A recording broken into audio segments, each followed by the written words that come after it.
Files! Tonight, our guest of The Walking Dead executive producer Glenn Mazzara, creative and EP Robert Kirkman, and Andrea herself, Lori Holden, plus a very special announcement about season 3 that you will not want to miss. I'm Chris Hardwick, and this is Talking Dead.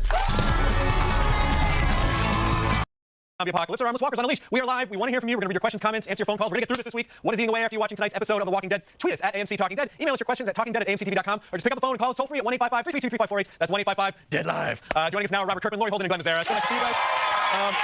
I mean, I have to say, congratulations on an amazing season. You know, you were on earlier, and some people were like, we need more zombies at the beginning of the season. There were plenty of zombies this season, and my parents have actually become huge fans of the show. 2 weeks ago, my mom texted me, and she was like, Dale's death was really raw, whatever that means. And my dad said he really enjoyed my talking vampire show, whatever that means. So you have done an amazing job this season. Thank you very much. I promised zombies, and it takes them a while to find the farm. Yeah. They're not that good. They got lost on the way. So. Well, they found it. Lori, was taking walkers out in the pickup truck as amazing and exhilarating as it looked? Yeah, absolutely. I mean, this show is so much fun to do, and we have this running joke between us that you haven't really earned your place until you have your war wounds. So the more beat up you get, the more scars you get, the more dislocated ribs, which I've had 4. It's just very safe. It's very safe.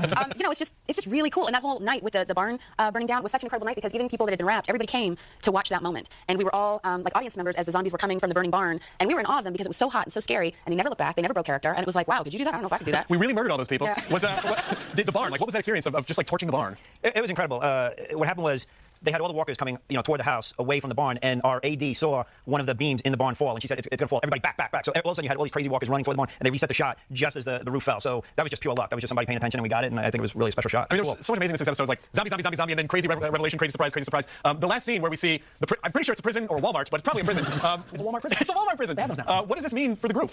This episode more than any other, it's all about season 3 now. We set up a lot of stuff in this episode. The prison being another major thing, and we're going to be definitely seeing more of that kind of stuff. And it's really cool. I'm just really excited about season 3 and really looking forward to getting into that stuff. Yeah, I know, because as soon as I saw the finale yesterday, and I texted you, and I was like, thank you, with like 20 exclamation points. And then you wrote back and you were like, yeah, but I'm so, and you just wait till season 3. It's tough doing interviews constantly about this while, Glenn and I have been in the room working on season 3 since January, and it's like, yeah, Shane died, yeah, we know, Dale, it's really rough, yeah, I know, man, Michonne, it's really cool, and then, but during the day, we're just writing crazy stuff for season 3. Yeah, Glenn, why was it important for you? I completely forgotten about Jenner until I love that you answered in this season finale, last season's finale. So why was it important for Rick to hold that information this whole season? Well, if you remember, Jenner was kind of crazy, so Rick wasn't really sure if he was right. It was when Shane reanimated that Rick knew for sure. So he's been sitting on the secret because really he didn't want to panic the group, but he didn't know what to believe until he saw it for himself. And now it makes so much more sense why Jenner had to completely incinerate himself and everything else. He couldn't just kill himself because then then he's zombie Jenner. Yeah, also looked cool. It really looked cool too at the same time about the CDC. We have a call on the line. Who is this? What's your name? Where are you calling from? Hi, my name is Fred Armisen. Fred Armisen! Oh my God. What are you doing calling into my television show? Oh my God, that was so great.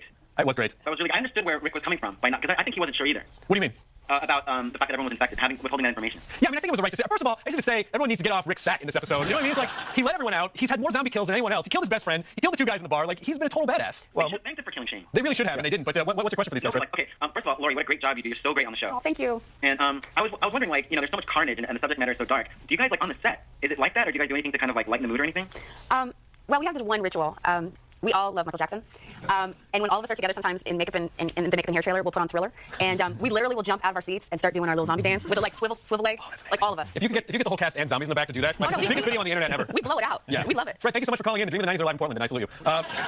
We're going to take some viewer questions out. This is from Ramirez S on Facebook. Glenn and Robert, can you please explain the meaning of the zombie flashes that appeared on screen during Shane's death? I just assumed that was part of a manifestation of the chemical process going on in his brain. Yeah, that's what's going on in Shane's brain.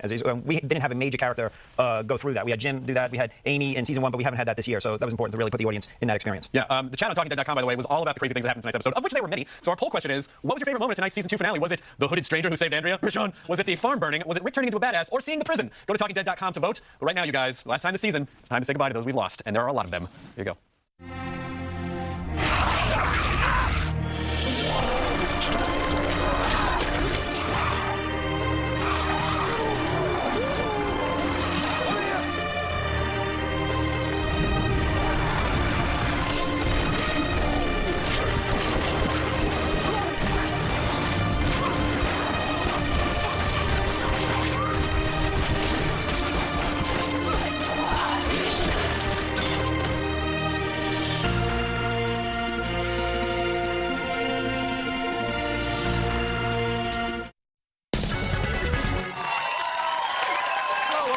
Here with Robert Kirkman, Lori Holden, Glenn Mazzara tonight. At the beginning of the season, so many people were like, Kirkman, Michonne, what the hell? Where's Michonne? And then finally, that was the most insane reveal of her with the walkers on the chain and the silhouettes. Obviously, Michonne, a huge character in the comic books. What can we expect from her this season? Like I say, her appearance is a really important moment because up until this point in the show, everyone has been focusing on how to survive and what do we do and how strange this world is. And this is really the first character that has kind of figured it out and knows exactly what to do and knows how to survive. And it's a really good indication of the kind of stories we're going to be telling in season 3. Yeah, I mean, and Lori, Andrea was running for what looked like about 6 weeks by the time. So what was that like to shoot? Well, it was actually really cool because they shot all of my scenes in the same day. It was literally called Andrea's Woods on the call sheet. And when I showed up at work at like 5 a.m., I literally was running until the sun went down. down. Oh, wow. So it was a very organic.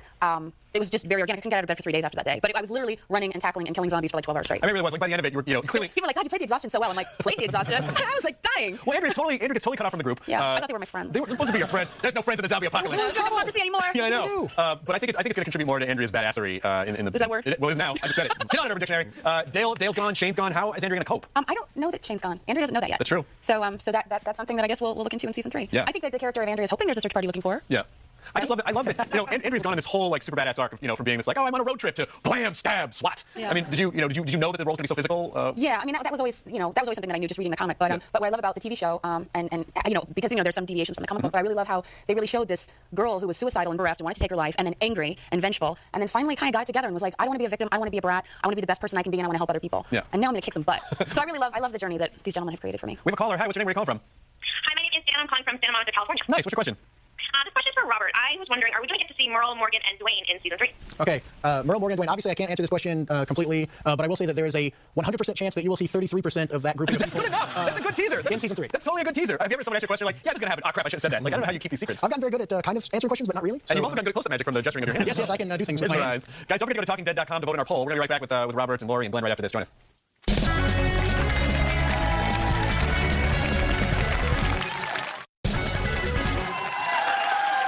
Welcome back to the Talking Dead season finale. After the Walking Dead season finale, I'm Chris Hardwick. I'm back here with Robert, Lori, and Glenn.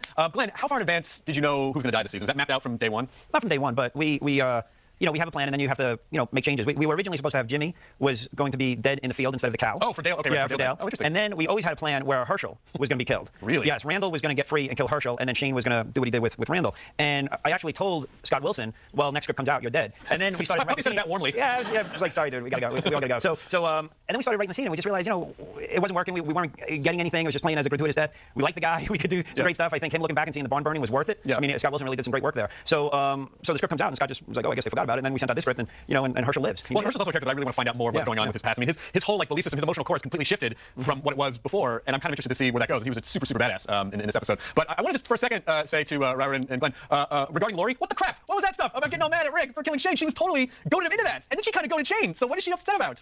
You want to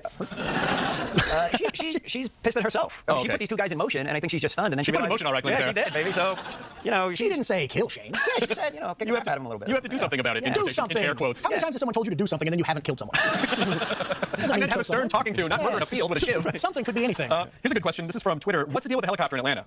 There's clearly a helicopter in Atlanta. All right, moving on. Rick spotted it in the pilot, and then Yes. a zombie spotted it at the beginning of this episode, and it's entirely possible we may see a helicopter again sometime. Do you know anything that's coming up? No, I just think a helicopter means hope. Right? A little bit of hope. Right? Yeah. Unless Merle's in it. What? Oh, what? What the hell? Robert Kirkman confirms that Merle's in a helicopter. You totally just made every nerd's log. Coming up, that's not what happens, by the way, so please just calm it down. Coming up, we're going to reveal the results of tonight's poll and a very special announcement about season 3 that is not about Merle in the helicopter, but it's amazing, so you're not going to want to miss it. But first, let's take a break from barn burnings. Give you this week's Walking Dead buzz.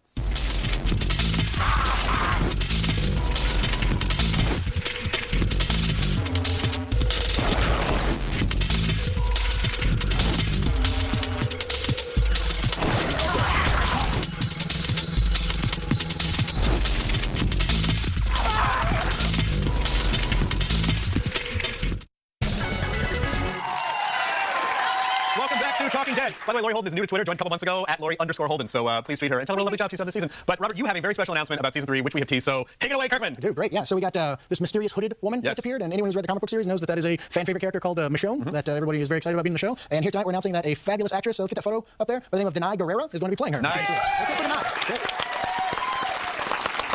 She's so badass. I love that character. I'm so excited. I've been saying Michonne all this whole time, but it's actually Michonne, huh? You can say whatever you want, Chris. Okay, thanks. I appreciate it. But Denai is super talented, been on a show called Trimming. We're very excited to have her. Excellent. Well, congratulations. That's huge news. Also, here's a question via email from Harold, because we have a few minutes left. I want to try to get as many as possible. At the end of the episode, the group looks at Rick like he's a completely different person. Is this a phase, or has Rick changed for good? He's kind of had it at the end. He's had it. He's done. We actually call that the beginning of the Ricktatorship.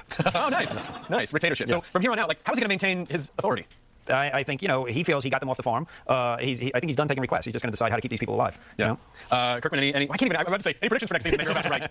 Is there anything else? I will say that the last 3 episodes of the show are a pretty clear indication of how season 3 is going to be. Yeah. I think we've been ramping the show up. It's been pretty climactic, and there's been awesome stuff happening, and we're going to be continuing that pace. What were you excited about? Not knowing next season, where were you excited to see Andrea go? I'm just so excited to have a new BFF. Yeah, right? Yeah. Well, you hope she's your BFF. She saved my life. She did save your How life. could she not be? I don't know. So She could have saved your life so that she could try to eat you. That's true. well, there's that. Yeah. There's that. I'm just really excited to go into season 3. We've had so many wonderful support from the fans, and we're just like can't wait to get back to work. It is nice too, especially as an actor. You're like, I just rather now get to go back to work, and you don't even know what's coming around the corner for you. But we're all super excited. Yeah. I think maybe we have time for one more. Do I have time for one more question? Okay, really quick. Please tell me that Carl is going to be the one taking out all the zombies next season. Question from Twitter. yeah, Carl's a hell of a shot. So I think he'll definitely rack up the zombie kills and add to your in memoriam for next year. We're so excited. Well, thank you again. You guys did an amazing job. The poll results are in. The poll question was, what was your favorite moment of tonight's season 2 finale? And the results are, the hooded stranger who saved Andrea. That's amazing. That's amazing.